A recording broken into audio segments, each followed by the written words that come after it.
It's 26 minutes to the hour of 8 o'clock right here in Trinidad and Tobago, and it's Tuesday, which means it's time for Unique, Not Different with Shamla.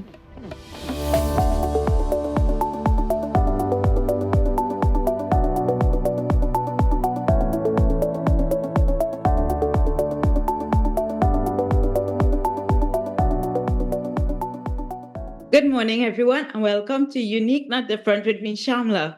Today, I have Desphiana Phillips, who is an entrepreneur, a mother, and an advocate for persons with disabilities.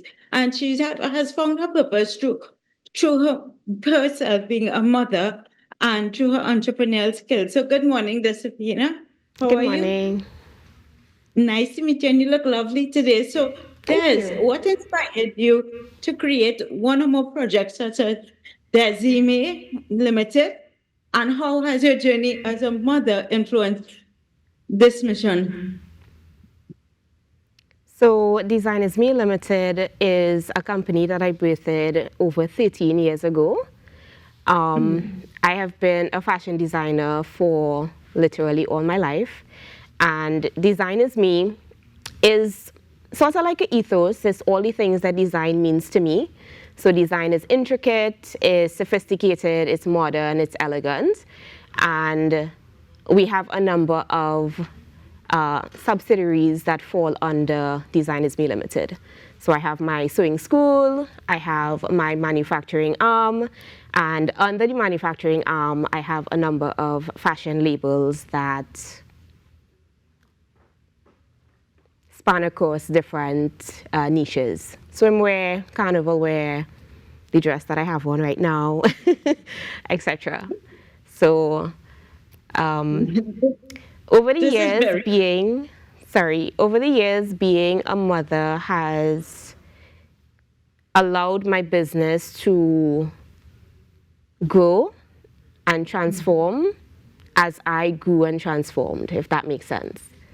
So I remember before I had my son, so my son Aiden, who is on the spectrum, he's 7.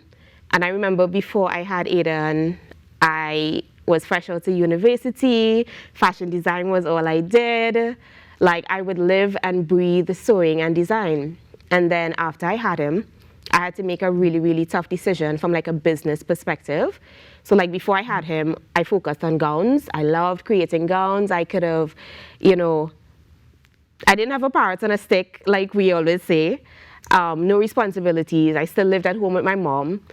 And I could have designed, didn't really focus on it too much as a business per se, even though it was my only focus. But then after I had my son, I had to make a really, really tough decision from a business standpoint. Like, okay, if I'm creating a gown every 3 months, I cannot feed my son every 3 months. Like, he has to eat every day. And I had to make a decision to now step into a different niche. And that's where swimwear came into play. So I decided, okay, I'm going to teach myself how to create swimwear. I'm going to work at it day and night. I perfected it like over the years. For the first 2 years, it was very, very difficult, but I got a lot of support from my audience and from just generally people that supported me. And so, over time, just being so determined to feed my son, literally, I just got better. Like I had no choice but to become better. So yeah. This is so thing because I love fashion. My mom was a seamstress. Yes, I still love it. So what have been some of the most profound lessons your son has taught you, both personally and as an entrepreneur? My son, because he's on the spectrum, right? Yeah, he is. He is on the autism spectrum. So for persons that don't know what autism is not like a fixed diagnosis. It is a spectrum. So there are certain symptoms that kind of lend itself to persons being on the spectrum.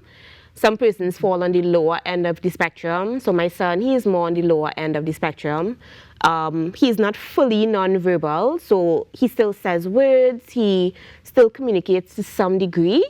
However, he does not hold conversation. So like how you and I are holding a conversation right now, we haven't gotten to that point where he's like holding conversations. Um, so, forgive me, what was the question? Yes. So in terms of adapting, Lesson. right? What lessons, yes, what lessons he has taught you? Okay, so sometimes this tends to happen, right?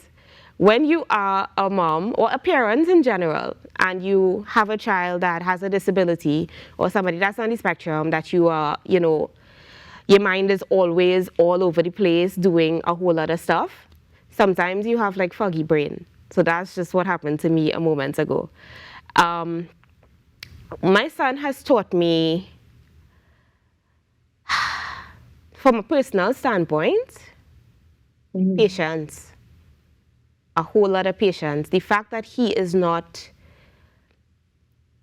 communicate the way how another person, a regular person, would communicate. I have another son who is 3, and he is a social butterfly. He talks to me, we have conversations, amazing. So, dealing with my son on the spectrum, he has taught me a great deal of patience, which I am still learning up to this very moment. And I kid you not, sometimes I don't have the patience. Sometimes I need a minute to like breathe.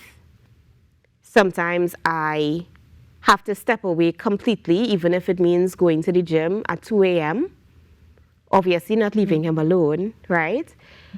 But he taught me that if I'm not good, I do not have and I will not have the capacity to be good for him or for anybody else. From a professional standpoint, he has taught me that I am responsible for keeping my house in order.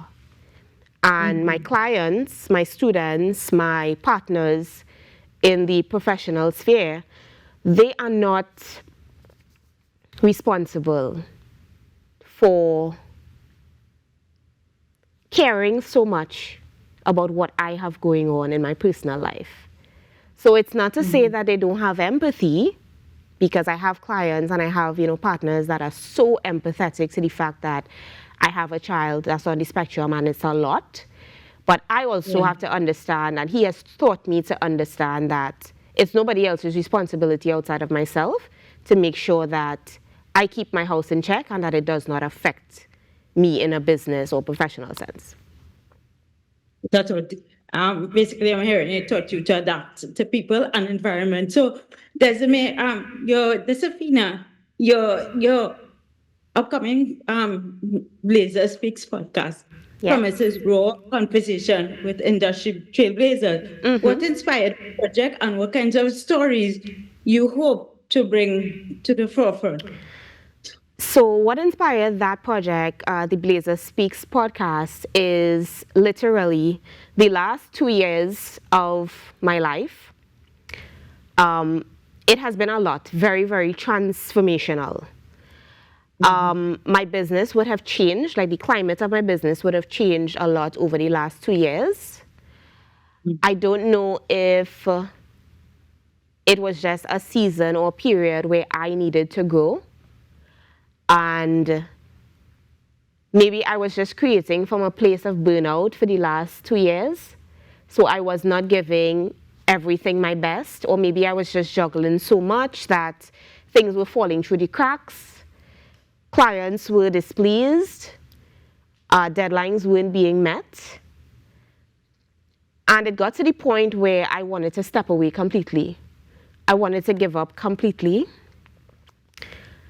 And I was sitting and I was talking to a friend of mine who is now a really, really good business partner of mine. And she said, listen, you have all this debt, you are worried about all this debt, and there are business people that have over $4 million in debt.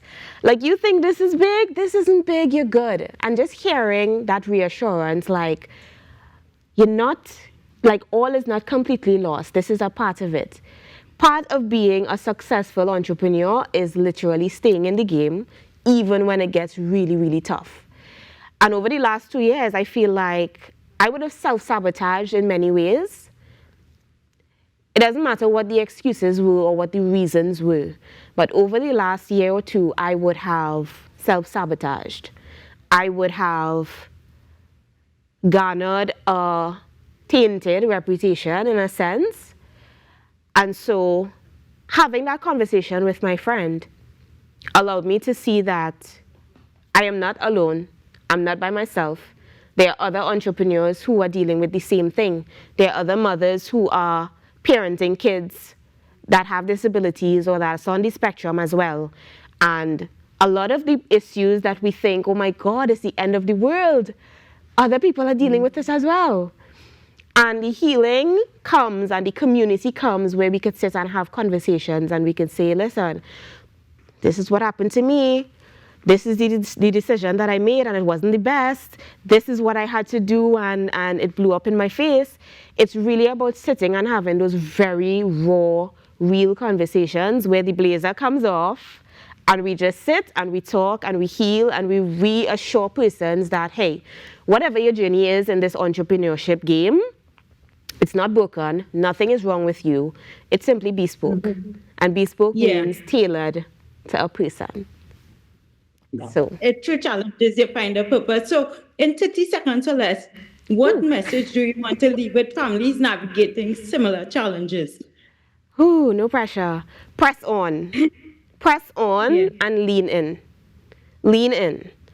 If you do not have a community that you can lead into, that you can get support from, you literally have to sit within yourself and find some remnants of strength and lean into that, even if it means going to the gym at 2 a.m. and pushing through and pushing through and pushing through no matter what. The real success comes in staying. If you want to succeed at something, stay.